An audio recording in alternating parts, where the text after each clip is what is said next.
नमस्कार।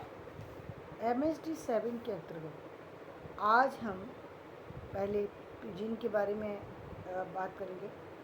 पिजिन जो भाषा है उसके बारे में, फिर क्रियोल भाषा के बारे में बात करेंगे और उसके बाद मिश्रित भाषा के बारे में कुछ बात करेंगे। तो पहले पिजिन के बारे में बात करते हैं। किसी भी समाज में कोई ना कोई ऐसी भाषा जरूर होती है जो संपर्क भाषा के रूप में उपयोग की जाती है। किसी भी समाज में कोई ना कोई ऐसी भाषा जरूर होती है जो संपर्क भाषा के रूप में उपयोग की जाती है। इसे लिंगुआ फ्रैंका के नाम से जाना जाता है। क्या कहा जाता है? जो संपर्क भाषा होती है लिंगुआ फ्रैंका के नाम से जाना जाता है। कनाडा में फ्रेंच और अंग्रेजी दोनों ही संपर्क भाषा का कार्य करती है। कनाडा में फ्रेंच और अंग्रेजी दोनों संपर्क भाषा के रूप में काम करती हैं, पर यह कोई आवश्यक संपर्क भाषा ऐसा भाषा पहले से समुदाय की मातृभाषा हो, ऐसा कोई नियम नहीं है। व्यापारिक संदर्भों में जब व्यापार करने वाले कई भाषा समुदाय एक साथ एक स्थान पर एकत्रित हो जाएं, एक नई भाषा का जन्म हो जाता है। ये भाषा किस लिए जन्म लेती है?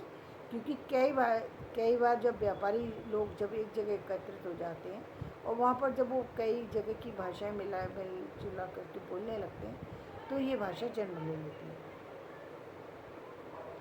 जिसमें शब्द व्यवस्था एक भाषा की, ध्वनि व्यवस्था, वाक्य व्यवस्था किसी अन्य भाषा की हो सकती है। जिसमें शब्द व्यवस्था किसी और भाषा की हो, वाक्य व्यवस्था किसी और भाषा की हो, जिसमें और चीज़ें किसी और अन्य भाषा से ली, मतलब मिली जुली भाषा, मिश्रित भाषा के रूप में जहाँ आ जाती है। ऐसी भाषा जिसका जन्म मात्र व्यापारिक आवश्यकता के कारण हुआ हो, या फिर एक समुदाय का किसी दूसरे समुदाय पर आर्थिक या राजनीतिक शासन करने की इच्छा से जन्म हुआ हो, तो उस भाषा को पिजिन कहते हैं। पिजिन की परिभाषा क्या है? ऐसी भाषा जिसका जन्म मात्र व्यापारिक आवश्यकता के कारण हुआ हो। पहली बात, व्यापारिक आवश्यकता के कारण हुआ हो।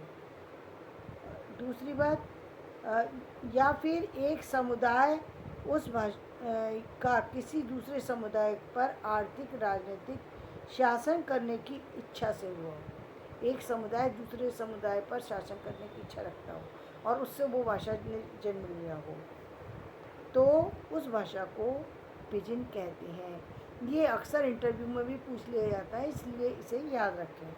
दो बातें भी, और ये एग्ज़ाम में भी ज़रूर आता है टिप्पणी में, दो बातें विशेष ध्यान रखने योग्य हैं। प्रथम तो यह कि पिजिन किसी की मातृभाषा नहीं होती। पहली बात, पिजिन किसी की मातृभाषा नहीं होती। दूसरी, ये किसी पिजिन का व्याकरण 2 या 3 भाषाओं के व्याकरण का साधारणीकृत रूप होता है। मतलब पिजिन का व्याकरण अपना कोई व्याकरण नहीं होता है, 2 या 3 भाषाओं का व्याकरण उसका एक नया रूप ले लेता है और प्राय इसकी शब्द संपदा सीमित होती है और भाषा वैविध्य ना के बराबर होता है।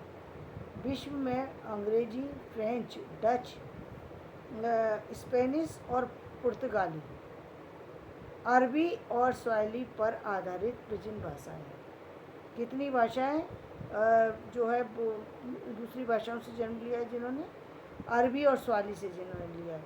विश्व में अंग्रेजी, फ्रेंच, डच, स्पेनिश और पुर्तगाली, अरबी और स्वाहिली पर आधारित पिजिन भाषाएं हैं।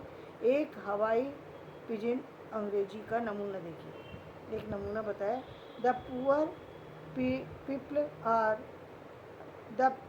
People all potato eat. इसका यदि हम शाब्दिक अनुवाद करें तो the poor people all potato eat, या गरीब लोग मात्र आलू खाते हैं। तो ध्यान दें कि पिजिन भाषा में हिंदी की ही भांति क्रिया वाक्य के अंत में आ रही है, क्योंकि उक्त वाक्य एक जापानी द्वारा बोला गया था और जापानी में भी क्रिया वाक्य के अंत में आती है। इस भाषा में इंग्लिश होते हुए भी क्रिया जो है अंत में इसलिए आई क्योंकि ये जापानी के प्रभाव के फलस्वरूप उत्पन्न हुई। अब हम जानेंगे क्रियोल। क्रियोल भाषा का जन्म कैसे होता है? एक पिजिन भाषा की बात हमने कर ली, संपर्क भाषा का के रूप में जन्म लेती है पिजिन, और दूसरी क्रियोल। अब ये क्रियोल की बात चल रही है, संपर्क भाषा की बात चल रही है। संपर्क की पहली भाषा हमने बताई पिजिन और दूसरी है क्रियोल।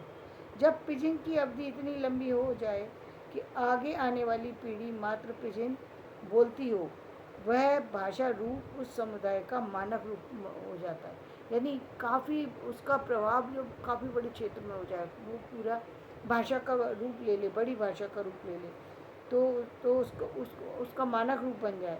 और उनकी भाषा, तो भाषा क्या कहलाती है? क्रियोल।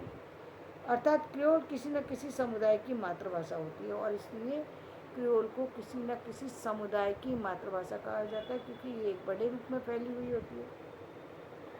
उसकी शब्द संपदा और उसका वाक्य विन्यास पिजिन की भांति सीमित और साधारणीकृत नहीं होता। क्रियोल का शब्द भंडार काफ़ी विस्तृत होता है। व्याकरणिक नियम भी किसी अन्य सामान्य भाषा की भांति जटिल होते हैं। ऑस्ट्रेलिया के केप यॉर्क पेनिनसुला के उत्तरी भाग में बोली जाने वाली क्रियोल क्राओली और रिगजवाय के उदाहरण देखिए। इस कुछ उदाहरण दे रही क्रियोल के। No good, bad, belly run, diarrhea, belly up, on you back, I no good, blind, Tarenga no good, dear, im bin ran, he ran।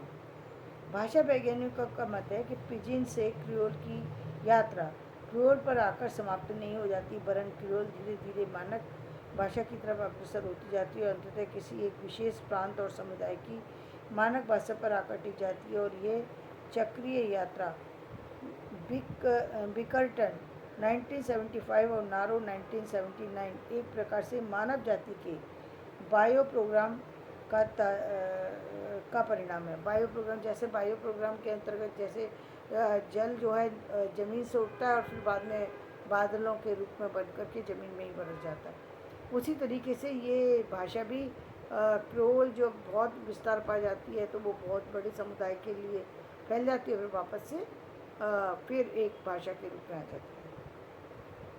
Creole की जटिलता हमारे अंतर्निहित भाषिक क्षमता की देन है। कहने का तात्पर्य है कि मानव मस्तिष्क पहले से ही इस तरह पठित है, धीरे धीरे भाषा विस्तार जटिलताओं को जन्म देता है। तो आज हमने जाना पिजिन और क्रियोल भाषा के बारे में। कल हम जानेंगे भाषा के क्षरण, अनुचरण और कैसे होता है, भाषा में क्षरण और अनुचरण। तो आज का वीडियो मैं यहीं समाप्त करती हूँ। यदि मेरी वीडियो पसंद आए तो इसे लाइक करें, शेयर करें और सब्सक्राइब करें। धन्यवाद।